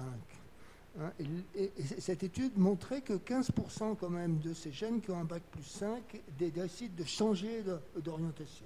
Alors pas forcément tous de devenir ébénistes, hein, mais donc là c'est à maman, hein, on peut changer d'orientation en s'appuyant sur d'autres compétences qu'on a pu développer. Et puis il y a un autre moment tout à fait passionnant qui est la retraite, hein. Et au moment de l'arrivée en retraite, finalement, il y a aussi un double choix, hein. Il y a des gens qui continuent finalement à faire la même chose. Moi, je suis professeur émérite, c'est-à-dire je suis retraité en fait, hein, mais je continue à faire de la sociologie. Mais il y a des gens qui, effectivement, vous évoquiez des gens qui font de la musique, hein, ils en font à 20%, et bien à ce moment-là, ils vont s'investir à fond dans la musique. Et les enquêtes qu'on a sur les jeunes retraités sont tout à fait passionnantes. Donc finalement, si on regarde sur l'ensemble du cycle de vie, hein, on s'aperçoit qu'il y a au moins 2 moments, hein, où on se retrouve face à un aiguillage. Moi, je vous interroge. Moi, je fais du coach, enfin, je suis coach et je suis impressionnée du nombre de jeunes qui viennent me voir qui ont entre 25 et 30 ans, qui sortent de l'école des mines, de Sciences Po, d'HEC, j'en passe, et des meilleurs, et qui travaillent 2, 3, 4, 5 ans maximum dans souvent des grosses entreprises qui les ont fait rêver, et qui reviennent en disant c'est pas ça ma vie, je me suis complètement trompée. Enfin voilà, c'est toutes les personnes que vous voyez aussi. Mais moi, ça m'interroge quand même. Je me dis comment c'est possible voilà, qu'il y ait un tel décalage que j'ai vu récemment une jeune femme qui a fait HEC. Elle travaille dans la pub. Elle me dit mais c'est pas ma vie. Voilà, moi ma passion c'est le stand-up et je gagne à peine plus que le SMIC. J'ai 45 000 € de crédit sur le dos pour vendre du vent et donc je me dis comment c'est possible qu'en 2019 on en soit là et qu'on rate cet aiguillage d'accompagner les personnes déjà aller vers le terreau de ce pourquoi ils sont faits. Donc il y a un vrai enfin pour moi il y a une vraie question. Ma fille a 16 ans, pas une seule fois on lui a posé la question de pourquoi tu es douée, qu'est-ce que tu aimes faire en général. Et ça me questionne sur le rôle de l'école, en tout cas. Tu voulais répondre ou pas? Je complète rapidement là-dessus.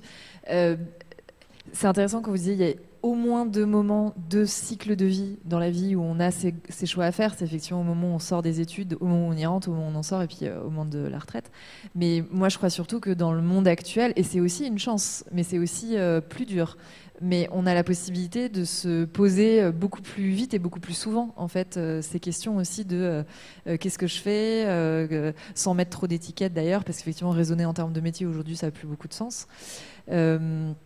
Mais ça, c'est un vrai sujet aussi de dédramatiser. Le truc de se dire attends, mais en fait là j'ai 18 ans ou enfin je sais pas, entre 17 et 20 ans et il faut que maintenant je décide pour toute la vie un truc enfin un âge où je suis même pas en capacité de le faire ou d'avoir les infos qui me permettent de le faire, et de se dire qu'en fait on a plein d'autres moments dans la vie pour se re-questionner, rechoisir, redévelopper de nouvelles compétences. Ça permet aussi un peu de dédramatiser, quoi. Merci beaucoup. Je vous propose, si vous avez des questions, de les prendre autour d'un verre. En tout cas, on peut applaudir nos intervenants pour cette deuxième table ronde, pour la qualité des échanges, encore une fois. Merci beaucoup. J'en profite aussi pour vous passer le message de notre prochain événement qui sera le 14 octobre. Nous espérons vous y retrouver. Sinon, je vous souhaite une excellente soirée. Merci beaucoup pour votre présence et à très bientôt.